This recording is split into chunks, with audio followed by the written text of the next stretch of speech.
suppose it's one of these things where you just have a love for it and it just kind of sticks. You know, everyone's got their thing. That's one of my things with helicopters. I love the sensation of flying them. I love being able to fly them. You know, it's quite difficult to fly them. It's quite a cool thing to sit and go on my job as a helicopter pilot. I was quite young when I joined the army. I was about 9, I think, and I decided I wanted to be infantry. I don't know, I think a lot of young boys have that kind of ambition at some point, and it just stuck for a few years. And then when I was younger, I read a book called Chicken Hawk, which is about helicopter pilots in Vietnam.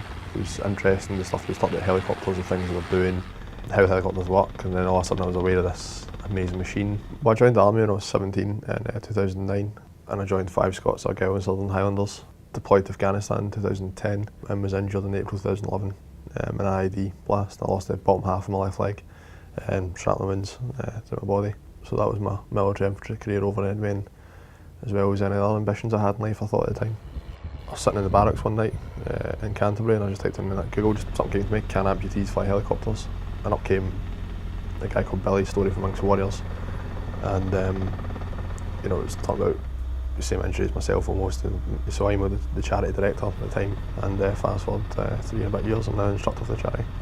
Wings for Warriors trains wounded, injured and sick armed forces leavers to become professional pilots. At the moment we specialise in helicopters, with a view hopefully to branching out into the airline side of things as well very shortly.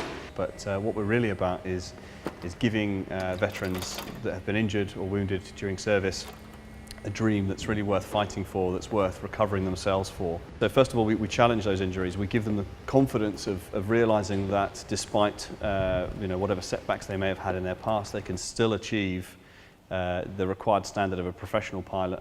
You know, for myself personally, it was a bit of a second chance in life for me.